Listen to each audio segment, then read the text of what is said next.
Сугат харуулан сонсож буй эрхэм таны энэ өдрийн амар амгалан дахин айлтгая. 7 нүгүрийн даваагаас баасан гарагийн яг цаг мөчид радион 3 дугаар студиэс үдийн хачир нэвтрүүлэг маань эрхэм сонсогч танд шууд хүрдэг. Яг Улаанбаатар хотод 12 цаг 13 минут болсон өнөөдөр 2025 оны 4 дугаар сарын 15-ны мягмар гарагийн үдийн хачир нэвтрүүлэг миний түүхээрээ хүрэхэд бэлэн болсон байна. Студид хөтлөгч Мөнхбат гэрлээ нариулагч Арган болдын ангараг нар айлтж байна. За өдрийн төргий. За өдрийн мэнд. Нэвтрүүлгийн хамтраалагчаар хөдөлгөөн Баяр баясгалан сураатаагаар Волтерен Эмуэл гэл за мөн Чартак брендийн байгалийн хийж үлсэн Эрдэс тус хамтран ажиллаж байна. Баярлалаа.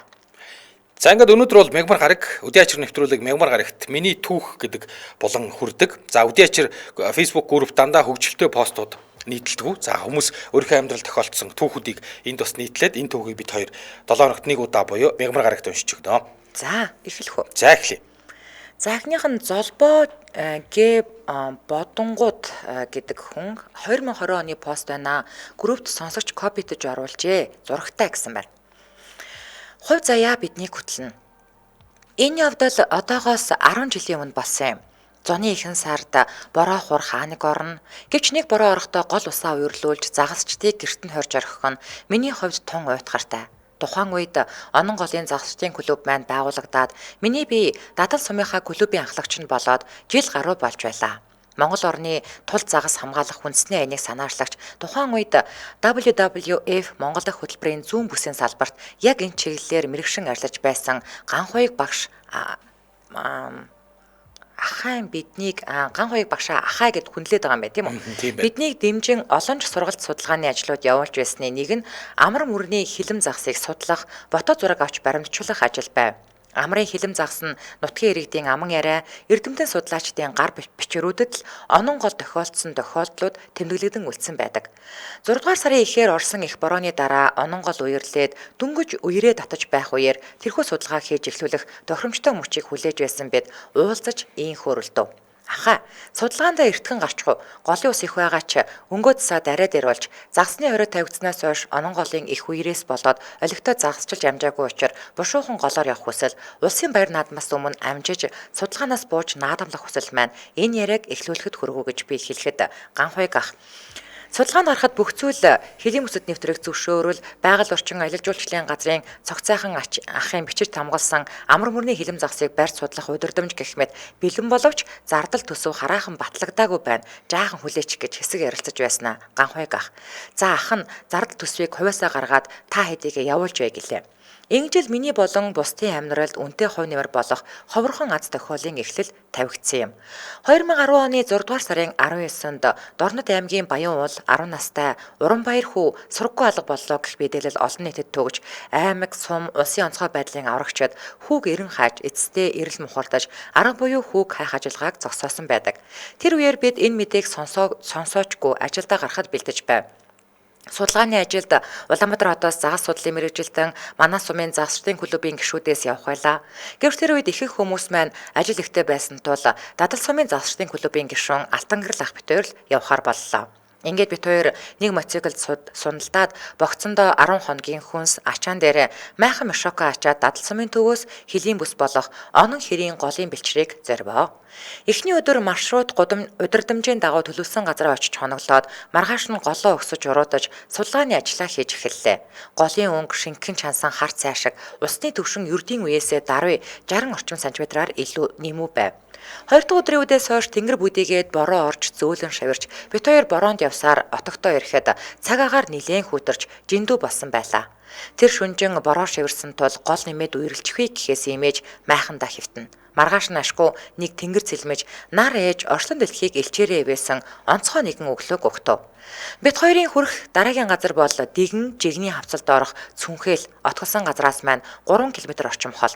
Учираас бид голоо өгсөд явхаар боллоо. Би гол өгсөж эргээр алхахтаа алхаж усаар туулахтаа туулж харин алтан гэрэл ах арал дундуур мод сүлжин шууд цэхэлж алхах тул бидний зай холдох тусам хоорондоо чанга хашгиралдан ярьж явлаа. Тэгж явсаар дэгэн жигний зүүн доод тохоод хүрэх үед би урд эргийн орчмоос сонин чимээтэй шууд дуурахыг хальт сонсоод зогсож хартал нүдэнд үзэгдэх амтаалга.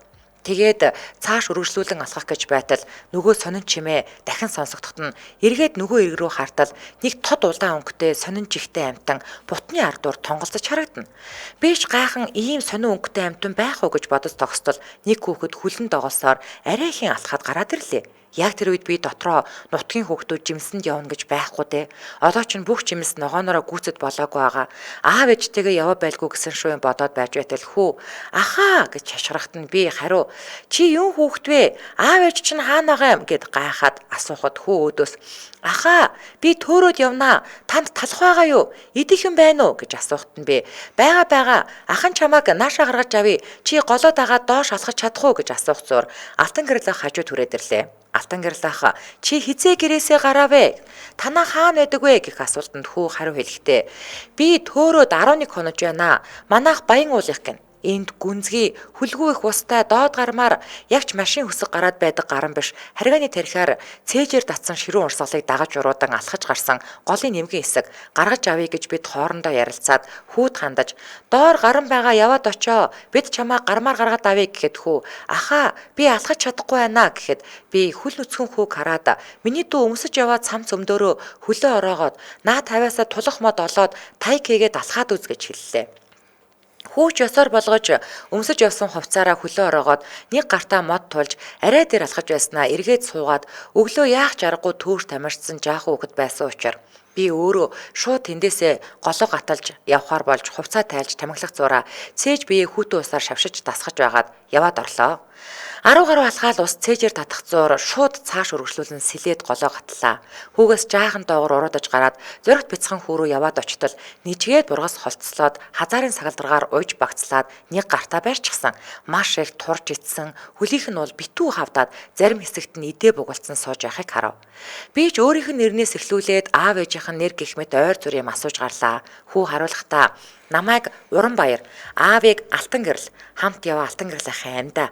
Ээж Дорж хаан гэдэл энэ бургас миний тоглоом хийх бургас. Би ном сум хийн. Манай голд ийм гоё бургас байхгүй гэж байснаа. Аха, тань талах байгаа үсттэй гэж асуухт нь байгаа гэж хэлчихэд бушуухан хүүг өргөж нуруунд дээрээ тавиад дээд харьгаа руу алхлаа. Бит хоёрын байсан газраас хэдхэн метрийн дээрх харьгаанд ирээд цам цүмдийг нь хазараар нь боож багцлаад нэг гарт нь бариулаад нөгөө гараараа ахаасаа сайн бариараа гэж хэлээд гол руу яваад орлоо.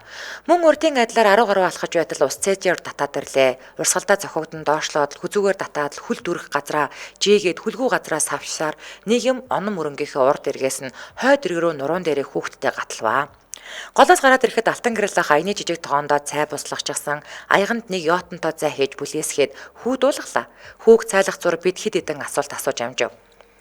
Яаж аваад төөрсөн хідэн настаа аав ээж нь юу хийдэг вэ гэх мэт.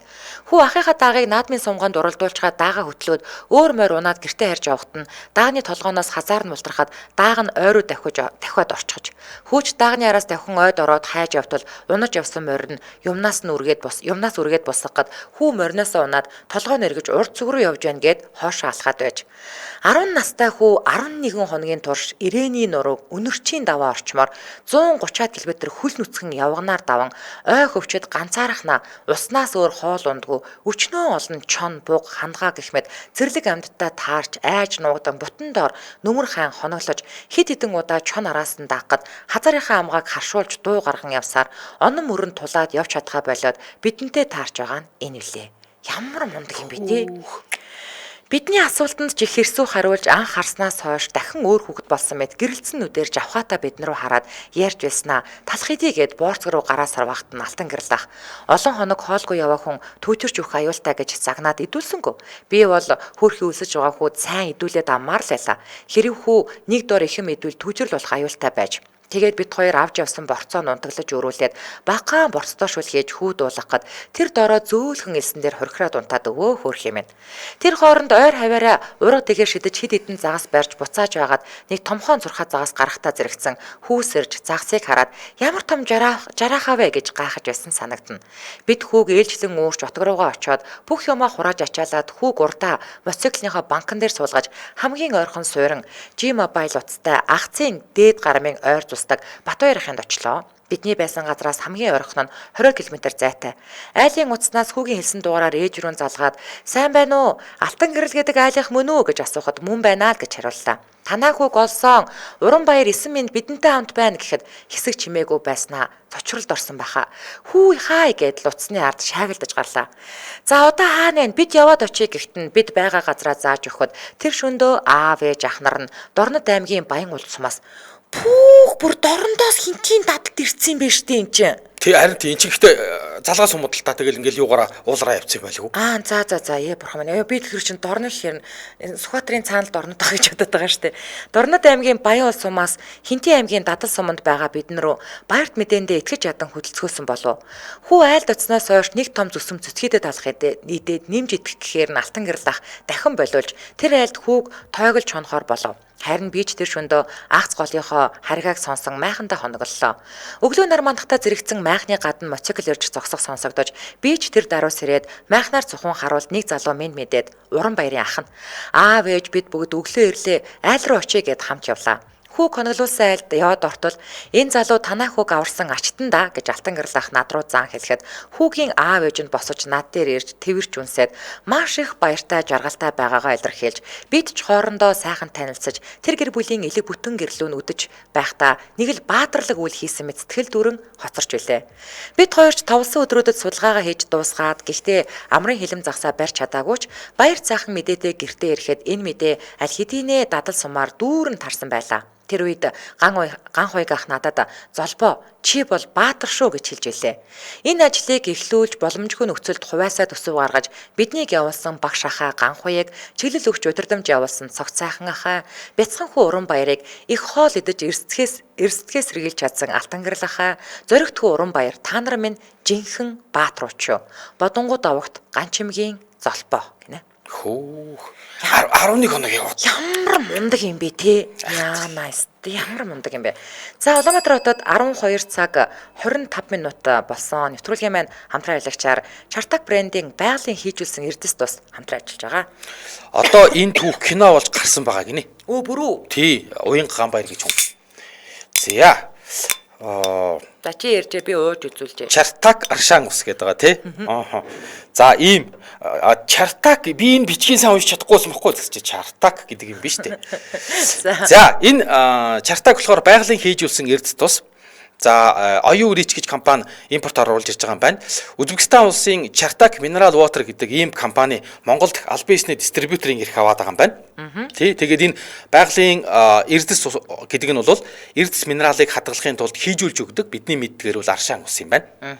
Би нөгөө нэг ийм газтай ус ундаа нэг ууж чаддгүй штэ. Сэн чин 4-7 хоногийн 4-р өдөр нэг тийм оршихуун байдалтай ирээд чи яжээд л мега авахгүй 5 дахь өдөр. Гэсэн чи нөгөө манай яс номер чи өгдгүү дээ энэс. Тэгээд би бүр юу гэж хэлж авсан гэж их чин диктаторгүй хичээх нэвтрүүлэг дээр орноо их чин усаа уучаад тэгээд дотор нь зүгээр карантины ус игээд орчихё гэдэг. Тэгтээ энэ жинхнээс ус шүү. Тэнгүүд манай оршихуй. Чартак ус уучаад оршихуй. Тэгсэн чинь манай хоншоор мега өнөөдөр хүрээд ирсэн. Тэгээ шууд матч хийгээд өгч байгаа юм чинь. Энэ яг ориг усан шүү. Карантины ус биш шүү. За энэ Чартак Аршаан болохоор химийн арилгын хувьд сульфатын хлорид, натрийн аршааны ангилалт байд юм байна. За тэгээд гидрокарбонат натрийн аршаанаас ялгаатай гэж байна. Тэгээд амин чухал эрдэсүүдийг тэнцвэртэйгээр агуулсан эрүүл мэндийн юм шилдэг аршаан зөөлөн тэгээд бас таныг сэргээх мэдрэмжийг төрүүлэх ийм өрөмц замттай. Үнэ оршихуу дээрэд байх чинь энэ Чартак л аминд чинь орно шүү. Тэгэл та оршоод уугаад эхлэхэд оршоод эхэлнэ. За тэгээд илүү дэлгэрэнгүй мэдээллийн ямар утснаас авах вэ гэхээр за яг бас нэг мэдээлэл хүрчээ. Нэг шил буюу одоо энэ чинь Тигр оны 5 литр ахгүй 500 г. Аршаан хүний хоногийн йодны эрэгцээг бүр нөхөн гэж байгаа. Тийм. Тэгээ нэг шил одоо яг энэ усанд чинь Т125-аас Тигр оны 4 мг йод агуулгаддаг. Энэ бүр олон улсын лабораториор баталгаажсан гинэ. Тэгэхээр одоо бид нөгөө нэг йоджуулсан давс идэж йодынхоо хэрэгцээг хангадаг гэсэн бол одоо шууд ингээд уснаас авдаг болчихлоо шүү дээ, тийм ээ. За. За тэгээд та илүү дэлгэрэнгүй мэдээллийг хаанаас авах вэ гэхээр шүү дээ, тийм. Эдгээр чинь зөндөх мэдээлэлтэй мэр. За тэгээд цувралаар өгнө. Пүү яа за нэр бүхий эмийн сангийн сүлжээгээр худалдан борлуулдаг. Тэгэхээр чинь эмийн сангаас ч бас авах боломжтой болж байгаа юм байна шүү дээ тий. За Сансар, Care4 болон Номин F сүлжээ дэлгэрүүдээр 4-р сарын 2 дахь 7 хоногоос эхлэлээр чи эхэлсэн байна. Худалдаа нь гараад эхэлсэн байна. За мөн одоогоор хаан улдүргийн зарим орон сууцны одоо нөгөө супермаркет дэлгүүрүүдээр борлуулагдаж байгаа учраас та Чартак, Аршана дэлгүүрүүдээс асуугаарай. Би одоо жишээлбэл доотлогоо дэлгүүрт ороод танад Чартак байна уу гэж асуух нь шүү дээ тий. За илүүдэл хөрөнгө мэдээллийн 75 75 59 99 55 95 гэдэг утаснуудаас аваарай. Тэгээд Чартак Монголиа гэж латинаар бичээд Facebook руу норох боломжтой байгаа шүү. Ийм үзбек аршаа юм байна. Ингээд нэвтрүүлгийн хамтран аялагчаар Чартак брендийн байгалийн хийжүүлсэн эрдэс тус хамтран аярлаж байна. Баярлалаа. За баярлалаа. За копи. Сайхан 8 хийж BBD итгэсэн түүх сонсоод олон жилийн өмнө сайхан түүх санаанд оров. Би гэж хүн 98 онд 10 дугаар ангиа төгсөд ихтэй сургуулийн хуваар авсан ч ар гэрийн боломжгүй байдлаас болоод явж чадалгүй эмээгээ бараадад Хинтээ аймгийн төвийн ойролцоо цөөхөн идэн малтай хөдөө амьдрваа. Эхний жил хэцүү байсан. Дараа жилээс шаггүй малчин болж овооч малтай болж энд тентхийн үеийн даривдаг найзуудтай айж болоод амжив. Хэдэн жил цаг сайхан айлын мал хунар өсөөд мянгатууд борооны дараах мөг шиг хүүхдүүд нь ийж планет 5 эрээн хүрмээр гангараастай. Нэг хавар зүс таних залуу ирээд манайд малын ирэлд явж байгаад сайхан буу халж хонлоо. Өглөө нөгөө залуу маань мордохдоо миний намар огтолж аваад уураг хийн гэсэн бургасыг хараад гоё хатсан бургас байна. Надад хэдийг зарчаач л гэж. Би тэгээд гээд бодолтой бургаснаас даахаар аваад явал гэлээ. Нөгөөх маань хөтөлгөөн мориндоо тэнцүүлж ачаад баг ихэнхийг нь авчихъя. Найз нь гол бургаснаас хол мөнгөний өгнө л гин. Би ч дотроо ямар ихийг авдаг туучивэ гээд даахаараа гэсэн болохоор хэлсэн амандаа өгөөд хүрээд өгөө явуулчлаа. Имэ чи одоо өөрөө тийм сайн юм шиг нэг морио юулах гэж уурга тавьж тугаад байдаг хамаг бургасаа хүнд өгчлөө гэлээ. За яах вэ имэ голын дэргэд байгаа хүн амтнаас болох л байх гэд өнгөрөв. Тэгээд бургасны өртгийгч би мартав. Их нэртэй болоод 2004 онд анхны хүүхэд гарах гээд тэгтэл аймаг дээр явж байгаад нэг мянгатын хүү жилийн өмнө газар ойрчлоод хонь авсан 5 хоньны өртөө 5 хоньны өртөө нөхдөд харалт юм байна. Эхнэр төрөх гээд найз 8-аас мал хол байна. Миний найз машин дэрэгтэй юм чинь ганц шүлний юмд хүлээд өгөөч гэтэл би угаасаа чамд өглөхтэй асуудалгүй маргааш ирэхдээ аваад иргээд тагчиг. Би эрхийн хүлээгээд 5 хонлоо, эхнэр төрлөө, би ч загирлуугаа явъя гэд унаа хайгаад явж байтал нэг зүсүдсэн царай захын хойно инээгээ зогсож байна.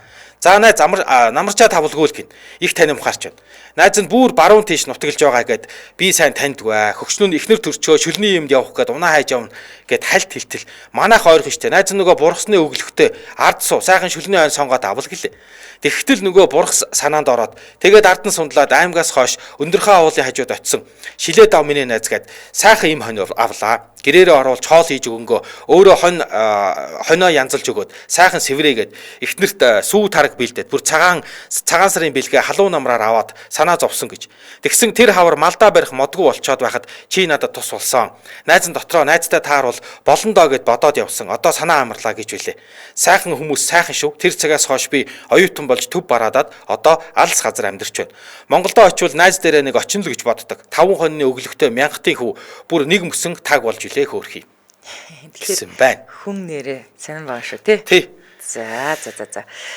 Улаанбаатар хотод 12 цаг 31 минут болсон. За нэвтрүүлгийн маань дэмжээ аялагчаар BSB дэмжээ ажиллаж байгаа. Таны зээлийн эхний сарын хүүг бид төлөлийн нөхцлөөр та хүссэн электрон бараа, компьютер, гар утсаа урьдчилгаа төлбөргүй зээлээр BSB-гийн бүх салбараас авах боломжтой. Ингээд нэвтрүүлгийн дэмжээ аялагч BSB баярлалаа. За баярлалаа BSB.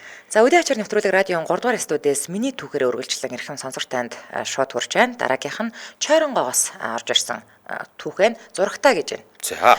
Манай өвгний дүү надад юу гэж хэлж байсан гэж та ямар сайн угсааны сайлын үнэ юу гэж. Учир нь би чихтэй хийх сүйтэй хүүхэн байсан юм. Ээж маань ясал тоогоочоор ажилладаг. Харин би тэр яслын үлгийтэй хүүхдүүдийн ангид хүүхдээ өгчихсөн. Цайны цагаараа ирж би хүүгээ хөөхөлхийн зэрэгцээ хүүгийнхаа ангийнхныг бүгдийг нь хөөлчдөг байлаа. 30 хүүхэд. 30 хүүхэд нэг дор хөөхөлдөг гэж штэ мөгийн. Юу гэсэн үг бэ чинь 2-3 гөхүүлнэ үсттэй. Хоёрыг бол би ойлгож байна. 30 те. Нэр миний сүү өдөрт 10 литр гардаг байсан юм чинь. Асар сувлагч нар хүртэл хүүхний минь сүүнээс бүрэлдсэн цөцхийг өөр нүрээ арчилна. Ямар ч үнэтэй тосноос илүү арсанд нь ач тусаа өгнө. Нэг өдөр тэр ясал Дархангаа аймгаас 3 ихэр хүүхэд ирсэн. Гурвуулаа тэжээлийн нутагталтаа аман ангалзаад цэлдэн хөх болчихсон хүүхдүүд байна гэж дуулсан. Би чинь залуу байсан болохоор нэг ихэн ботсончгүй нэг өдөр хөхүүлдэг 30 хүүхдээс мань 17 он л ирлээ. Тэгэхээр чин 13 хүүхдийн сүү илүү гарахгүй юу? Би тэр илүү гарсан сүүг нь ээж маань асгаж байхыг нөгөө 3 ихэр хүүхдийн эмч орж ирээд харчихсан. Юу асгаж байгааг нь асуухад хүүхний сүүгээд хэлсэн чинь тэнд хүүхэд өгөх гэж байхад та энд сүү асгалаа гэж цагнаж гарлаа. Хэрэгтэй бол би ахаад цаагаад өгье гэтэл надад гүзээлзэгний варены шил өгчээд 400 г. Ахаад цаасан 400 арай хүрсэнгүү 300 г жаахан гарвуу яв. Оройн би хүүхдээ авах гээд ирсэн нөгөө 3 ихэр хүүхэд час хийсэн хүчтэй хоолоогоор уйлхан сонсогдлоо. Сүү их хурдан үйлчилсэн байсан. Тэрийг мэдээд хүүхний сүү хүүхдтэй бол чанамн эрдэнэ юм байна гэдгийг би ойлгосон. Тусалж сүү дахиж асгаж болохгүй юм байна гэдгийг. Тэр цагаас хойш намайг төрөх болгонд эмнэлэгт миний урд юм уу хойно заавал 3 ихэр хүүхэд төрдөг боллоо. 2 дахь төрөлтөн дээр маань хөвсгөлийн 3 ихэр хүүхэд төрж таарад бас л би хөхүүлээд овоо олгочихсон. 3 дахь төрөлтөн дээр маань усын 3 ихэр, дараагийн төрөлтөн дээр маань зүүн хараагийн 3 ихэр. Би тэр хүүхдүүдийг хөхүүлэхээс гадна сүүгээрээ угаадаг байлаа. Тэд нар маань бүр Йоо хүүхний сүүгээр ус цас шиг цэлцэж яадаг өө. Усанд оруулдаг нас. Йоо тэд нар маань бүгдээрээ сайхан 90 сар бол боожод эхэлж байгаа юм чинь. Намайг эмнэлгээс гарсан хойно гэр нь холж байсан, ойрч байсан хурч ирж аваад хүүхдүүдээ хөхүүлдэг болсон. Би яг л өөрийн хүүхчийг бодож хүүхдүүдийг хөхүүлнэ. Тэгэж явсаар байгаад би сүүний донор болчихсон юм. Сүүний донор болохоос өмнө би бас цусаа өгдөг байсан. Дүүгийн минь би өвдөөд Эрдэнэтийн эмнэлэгт цахиж байхдаа дүүдээ 500 г цус өгчгөөд байж байсан. 2 хоногийн дараа тэр эмнэлэгт нэг эмэгтэй төрлөө. Тэр эмэгтэй 3 дахь хүүхэд нь гэж байна.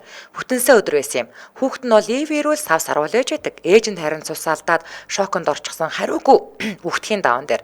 Тэр эмнэлэгт ажилдаг асрагч охины дүүн юм гинэ. Асрагч охин над дээр хурж ирээд "Хичээ та донор илүү гэхээр нь тийм ээ" гэсэн чинь дүү маань цус алдаад хариугүй явчих гээд байна. Та цуснасаа өгч туслаач гэхээр нь дүүгийнх нь цусны бүлгийг асуусан чинь "Минийхта таарч байна. Уг нь бол бид нар нэг удаа цусаа өгчхөөд 2-3 сар болж байж дараагийн цус хөхстэй байдаг. Гэхдээ тэнд хүн өгөх гээд байхад яач үгүй гэж хэлж чадах вэ? Донорууд юу н үгүй гэж хэлж чаддаггүй юм. Тэр охин дээр орсон чинь царайн зэвхий цайчихсан яг өвчгсөн хүн шиг л харагдаж байна. Халуун цус хийгээд ихэлсэн чинь охины уруул ягаанаар туяарч жаахан татуух хийж хөдөлж ихэлсэн. Тэр эмэгтэй амьдарсан. Хотод цусны станц тэр мэдээ нь очдог юм байна лээ л дээ. Тэр үед цусны станцын дарга улаан хүү гэж байсан юм. Тэгсэн чинь яахлаар оюун чимгээс 2 хоногийн зайтай 1 литр цус авдаг юм. Та нар өөрсдийгөө бодоод хүнийг ботсонгүй юу гэд нөгөөдүүлийг загнасан байсан. Болохгүй л дээ. Гэхдээ тэр эмэгтэйд цусаа өгчхөөд доошоо шатаар алхаж байхдаа өөрийн ирэхгүй ботсон. Хэрвээ би энэ хүнд таар цусаа өгөөгүй бол энэ нялх хүүхэд үлдсэн 2 хүүхэд нь ээжгүй, хань нь ханьгүй, эцэг их нь охингүй болох байсан. Тэгэхээр энэ хүнийг аварсан нь аргагүй сайн зүйл боллоо гэж баярлсан. Сүү цус 2 бол чанамн эрдэнэ гэдгийг ойлгосон. Улаан загалмай хурлаар намайг сүү цусны хосолсон хошоо донор гэж зарлаж байсан. 2-3 удаа би өвхлээс аврагдаж байсныгаа үүнтэйгээ л холбож боддог юм.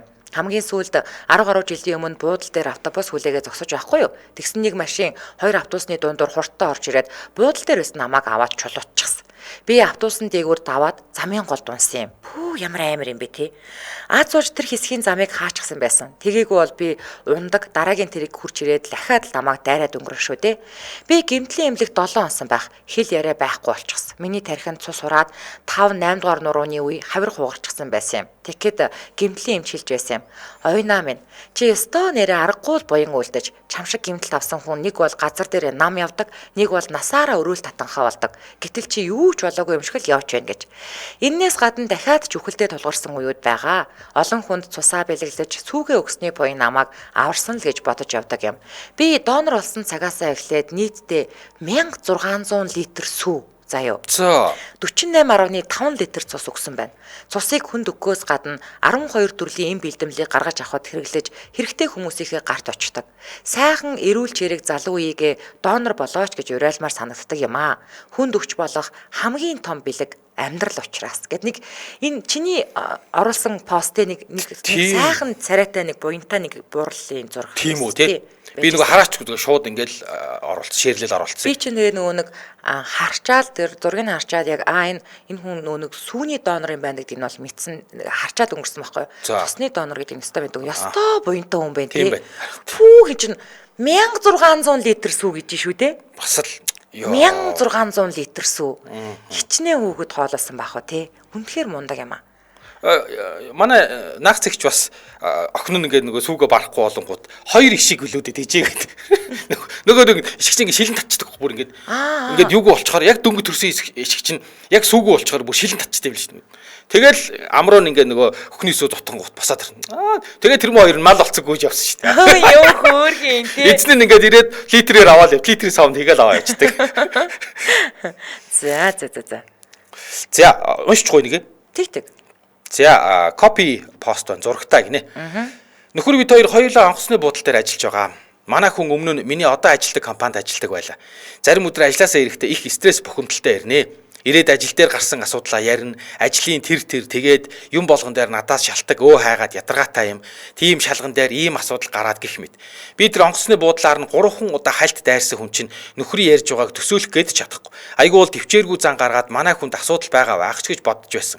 Гэтэл тэгсгээд ажлын нөхөд нь таарахгүй болоод нөхөр ажилласаа гараад хүүг төрсний дараахан дахиад онгоцны буудлын дээр өөр компанид ажилд орлоо. Түүнээс хойш өнөөдрийн хүртэл ямар ч асуудал бухимдалгүй ажиллаа хийж байна. Харин би яасан? Нөхрийн өмнө ажиллаж байсан компанид ажилд орлоо. Тэгээд яг нөгөө яриад байсан асуудлууд нь өөрийн толгойдоор буух үед л нөхрийгөө үнэн яриад байсныг ойлгож байгаа юм да. Яалтчгүй ямар ч сайхан зантай над шиг хүнж бухимдахаар асуудлууд бас байдаг юм байна лээ. Энийгээр юу гэх гээд байна вэ гэхээр юу ч болж байсан хань ижлээ сонсоод хилж ярьж байгаа асуудалд нь анхаарлаа хандуулад тэдний талд бат зогсоод итгэх ёстой юм билээ шүү. Хөөхийс асуудал байгаа болоод л бухимдаж байгаа. За тэгээд хүүг төрсний дараахан шинэ ажилд шинэ цагийн хуваараар нөхөр маань ажилдаг боллоо. Өглөө 4 гэж сэрээд ажилдаа явна. Энд тэнд юмаа тавьж явдаг салан палан хүн учраас өглөө эрт сэрээд яарахтаа ямар нэг юмаа олохгүй байх, мартаж гарах, эсвэл өглөө шүршүүрт орох зуршилтай болохоор тэрнээсээ болоод хоцрох гэд манай хүн нэг хэсэг ажилласаа их хоцорч бухимдлаа. Хоцрох тоолонд нь би өглөө онгоцны буудлын машинаар хүргэж өгнө. Өдөр нь ажлаас нь тосож авна. Хүүгээ ганцаараа ингэ үлдээж болохгүй болохоор унтаж байсан ч гэсэн машиныхаа суудалд тавиад аваад л явна.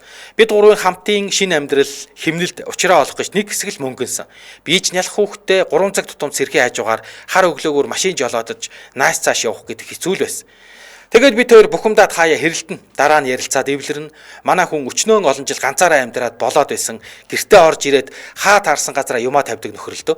Битгий энтийн тавиад бай. Орж ирэнгүүтээ бүх юмаа нэг дор тавьж бай гэж өчнөөн хилээд мянга өглөөд нэмэргүй болохоор нь энэ хүний энэ зан өөрчлөгдөхгүй юм байна гэдгийг нь мэдээд дутагдлыг нь хүлээн зөвшөөрсөн.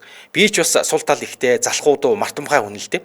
Дараа нь нөхрөө ажилдаа хоцрох болгонд яг юу болохгүй болоод хоцроод байгааг нь тодруулаад тэрийг нь би орой унтахаасаа өмнө нэг дор тавиад бэлддэг боллоо. Өдрийн хоолыг нь савлаад сэрэтэн цог хөргөгчөнд уух усыг нь буцалгаж хөргөөд савлаад эн тент хараасан өрөмлөх төрөвч нүдний ишил машины дэлгүүрийг нь цоглуулад үүдний ширээн дээр бүгдийг нэг дор тавьчихна. Манай хүн надаар хид хэлүүлсний эцэст намайг дуургаад өглөө биш оройдоо усанд ордог болоод унтав. Оройдоо усанд орохдоо унтдаг болов. Үр дүнд нь ажилдаа ер нь хоцорхой байлаа. Өөрт нь ч өглөө бүхнийг амжуулах гэж самгардахгүй амар байдаг болсон. Одоо бид хоёулаа өглөөний ээлжинд ажиллаж байгаа. Ажилдаа цуг явж цуг ирнэ. Орой нь бүх юмаа бэлдэж хоноод өглөө сэрэл 15 минутанд амжаад гарна. Хин төрүүл сэрсэн нь усаа буцалгаад өдрийн хоолнуудаа цүнхлээд манай хүн гарч машина халаагаад орж ирж кофе цайгаа аяглаад аваад гардаг болсон. Ингээд өглөө эрт цуг ажилд явдаг болсноос хойш хөөрхий минь миний хань намайг хэрэгтэй зүйлийг нь бэлдэж өгдөггүй байхад яагаад ч амжихааргүй тал руу самгардаг байсан байна лээ гэдгийг нь ойлгож байгаа юм. Өглөөс ирэхэд хэцүү ч гэсэн өрхийн тэргүүний үүргээ биелүүлж санхүүгээ баттаах гэд үүр шөнөөр нойроо сэрж бараад ажилдаа явдгийг нь хүндлээд баршгүй. Тэгэхэд би яасан?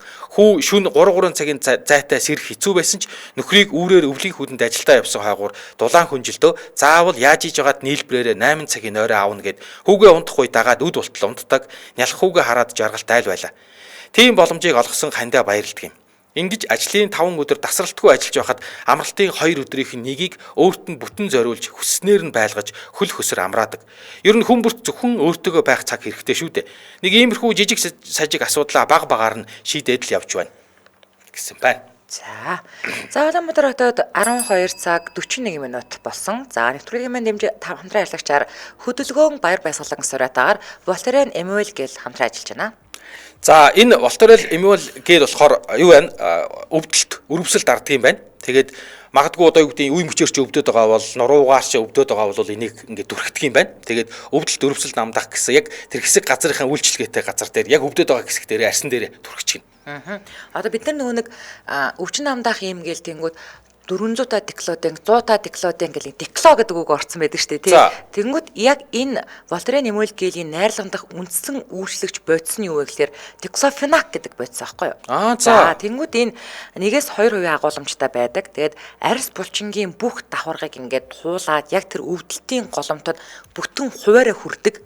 За тэгээд одоо жишээлбэл нэг удаа ингээд түрхлээ гэхэд 12 цагийн турш өвчин намдах нь шүү дээ тий. За бид нар дандаа өвчин намдах имла хэрэгэлдэг бол энэ маань болохоор түрхлэг байгаа даа. За тэгэхээр нөгөө нэг үйлчилгээ нь бол тунгаасаа шууд хамааралтай. Яг тэгэхээр одоо юу гэдэг юм баг болон дунд зэргийн нэг тийм өвдөлтөнд яг ингээд хэмжээг нь дүрслэх юм бол нэг тийм энтор хэмжээний хэмжээтэйг аваад түрхэх нь заяа. Тэгээ сайхан түрхээд илдэг массаж хийгээд өгнө шүү дээ. Хэрвээ маш их болон хүчтэй өвдөлтийн үед бол одоо хушганы хэмжээтэй те арай их түрхэх нь шүү дээ те. За бүх эмийн сангуудаар байгаа e-tips гээд сайт руу орж захим зөвлөгөө авч болно. Тэгээд Англи улсын оригинал эмийн компани бүтээгдэхүүн юм байна энэ Voltarel гэдэг нь. Тэгээд бас нэг гоё юм нь одоо тусгаар хэрэгцээд болон сарваны одоо хүн дэлбэрийн эмгэгтэй хүмүүс зориулсан, онгойлгоход зориулсан одоо тэд нар ийм хүмүүс зориулсан смарт тагтай. За онгойлгоход илүү амар. Яг үнэ. За тэгээд нэвтрүүлгийн маань хамтран аялагчаар хөдөлгөөн баяр баясгалан сураатаагаар Voltarel Emul гээд хамтран ажиллаж байна. Баярлалаа. За баярлалаа. За өдөр ачаар нэвтрүүлэг радион 3 дугаар студиэс миний түүхээрээ үргэлжлэлээр ирхэн сонсогч танд шууд хүрч байна. За салсан нөхөртөө баярлаа гэд нэрээ нууцлсан сонсогч түүхээ оруулсан байна. Айл ярих шар охин хорхон наснда мөрөөдлийн сайхан залуутай гэрлэж 2 сайхан үртэй бусдаас тутах юмгүй 15 жилийг өдөжээ. Нөгөө дуулах, бүжиглэх дуртай, англи хэлний олимпиадын медальтай, онц сурлагтан, музейн тайлбарлагч болохыг мөрөөддөг инээж ханаасан сэргэлэн шар охин нэг л мэтгэд бүдүүн тарган авгаа болсноо мэдэрч билээ. Их сургуулаа төгсөөд хүүхэд гаргаж гэрт суугаад бараг 8 жилийг үтсэн бөгөөд олигтойч ажил хийж үзэлгүй хадмынхаа зуучилснаар бензин колог түгээгчээр ажиллаж гэртээ хайрч хоол ундаа хийх хүүхдийн даалгавар хийлгэх ээлжинд гарах хотоос зайдуу ээж аавдаа юм дөхүүлэх гээд ёстой бүтэн амьдрал киноны номер шиг 15 жил амьдарсан байдаг юм. Найз нөхдөөсөө ч холбоодоос зарж хүнээр хайрлах мэдрэмж ямар байдаг вүлээ гэдгийг мартатлаа амьдралын төлөө зүтгэсэн мэт санагддаг. Үеэл дүгээ минь хуран болоод өмсөх гэсэн олигтой ховцгүй нүүрэнд будаг тогтохгүй болтлоо арьс минь гандаж үс минь хизээ хамгийн сүүлд үсчинд орсон билээ гэмээр гунцсан байснаа мэдсэн. Тансаг ресторанд сууж байхдаа нөхөр надаас чирхэд байгааг хамт явахдаа уцаарлаад байгааг анх удаа анзаарч хүн болгон галаагийн баг мөн үү гэж таних ядан царай гаргахыг хараад битүүхэн дотроо өмөрч билээ. Хизээ хаана би өөрийгөө гээчих вэ?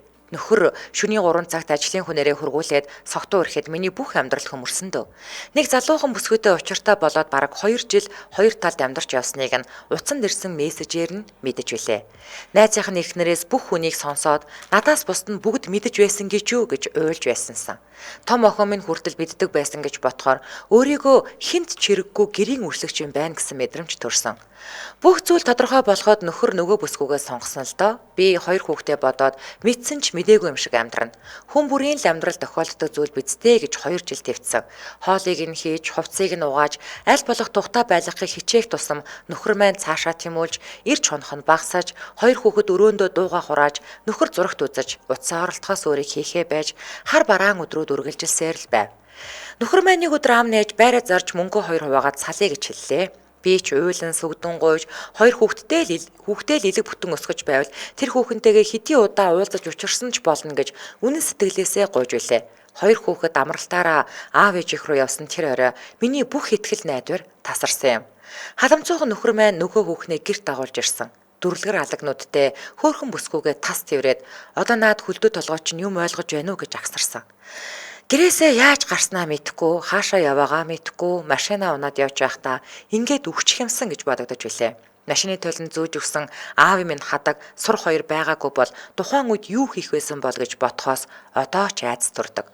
Дахиж би тэр босхоор алхаагүй, дахиж би уйлаагүй. Одоо буюу 2 жилийн дараа. Аав ээж ахагчийнхаа буйнаар хуучин ч гэсэн 2 өрөө байрандаа хүүхдүүдтэйгээ дэндүү аз жаргалтай амьдарч байна. Аав ээж минь өөрсдийн тарьсан ногоогоо дуртай цагтаа авчирч, гэрт минь тухалж, ах эгч минь хүүхдүүдтэйгээ орж гарч, найз нөхөд минь зочилж, гэрт минь үргэлж инээдхөөр затарч байна. Өмнө нь манад хэн ч ирдгүй байлаа. Ээж аав минь холоос зориод ирэхэд нэг ч үг олигтой сольжхдгүй илт дургуутсан зан нөхөр минь гарах гад аяхта цайгаач бүрэн уулгүй гардаг ээж аавыгаа их өрөвддөг байж илээ. Өөрийгөө умарцсан залуу сайхан насныхаа төлөөсөнд хоёр сайхан үртэй үлдсэн тул би өмнөх амьдралаа бодож гуниж готордгүй. Энэ 2 жилийн хугацаанд би яаж чуухан амьдрснаа л хуваалцах гэж энэ их оршлыг бичлээ дээ. Хамгийн түрүүнд өөрийгөө арилгахаар шийдсэн. Ногоочин аав ээжийн буйнаар ногоотой бүх хоолнд дуртай байлаа. Харин 15 жил үргэлж нөхрийн таалалд нийцүүлж гурил мах будаа иддэг байжээ. Жиндээ анхаарч кето дэглэм эрүүл зөв хоолтын клубт явж 75 кг-аас 55 кг болж 6 сарын дотор л нөгөө сэргэлэн шар охины дайтай болсон доо. Хүн жин хасаа тураад ирэхээрээ өөртөө ихтэй хайртай болдгийм билээ. Арьсаас сольж мэрэгчлэрээ музейн бүртгэл мэдээллийн санчийн ажил хийж байгууллагынхаа хамгийн сайн дуучнаар шалгарч хамт олонтой байх тэдэнд хүндлэгдэх ямар сайхныг мэдэрч байна да. Охин минь том болж гэрийн ажил хоол ихийг дорн зохицуулдаг болж хүү минь шатраар хичээлээд чамгүй амжилт гаргаж амьдрал ийм сайхан гэж юу гэж хаяа нэмсгэлдэг болсон. Өөртөө цаг гаргаж найз нөхдөдөө уулзаж найзынхаа салоноор байнга уулчлуулж аав ээж минь сэтгэл тэнэгэр сайхан амьдарч байна. 15 жилийн хугацаанд миний хамгийн их үзэн яддаг зүйл бол зурагт байлаа. Хүүхэд уйлаад ганцаараа хуушуур хийгээд сууж байхад нөхөр өдөрлөг бариад буудан дээр хөвтөж байгаа дүр зургийг одоо ч бодоход гомдол төрдөг. Тийм учраас манайх шинэ айл болоод огт зурагт аваагүй. Зурагтгүй тул бид гурав газраар том ор засаад ширээний гэрэл тавиад ном уншицгаан, хөөрхөн юм ярьцгаан. Энэ нь хүүхдүүдийн сурлаганд ч нөлөөсөн гэж боддог. Гэрээ 2 жил болоход бүрэн төгчүүлж амжаагүй л байна. Цалингаас илүү гарсан мөнгөөрөө гурвуулаа амралтын өдрүүдээр музей үзнэ, кино үзнэ, ууланд давирна, аялалд явна, галт тэргэнд сууж үзнэ, шатрын тэмцээнүүд үзнэ, уран зургийн үзэсгэлэнг алгасалгүй үзнэ, хошин шог үзнэ, онгоцоор нисэж үзнэ, гурвуулаа бүжгийн дууланд хүртэл явж үзнэ. 2 хүүхдтэйгээ уулзах далимдаа тал засаж саймшрах гэсэн нөхрөө хараад одоо дургүй уртаг. Харах тоолонд туулсан өрөвдөлтэй амьдрал минь нүдэнд харагддаг. Бид нэг л амьдрна. Охиндоо өөрийгөө орхиж болохгүй аз жаргалтай байхыг, хүүдээ хүнийг аз жаргалтай амьдруулах ёстойг ээж нь зааж л явна да гинэ. Өстө мундаг бүсг байна. За энэ үрээд 2025 оны 4-р сарын 15-ны Мягмар гарагийн үдээ ачаар нэвтрүүлэг радион 3-р студиэс миний түүхээрээ шууд хүрээд өндөрлөж байна. Нэвтрүүлгийн хамтран ажиллагчаар хөдөлгөөн Баяр Баясгалан, Волрен Эммануэль Гэл за мөн Чартак брендийн байгалийн хийж үсэн эрдэс тус хамтран ажиллаа. Баярлалаа. Зя баярлалаа. За нэвтрүүлэгтэйгээ хамт байсан үзэгч сонсогч болон за манай үдээ ачаар групп руу миний түүхээ бичиж хуваалцсан эрхэм сонсогч танд баярлалаа. Дэлхийн монголчуудын Angel Radio 88.3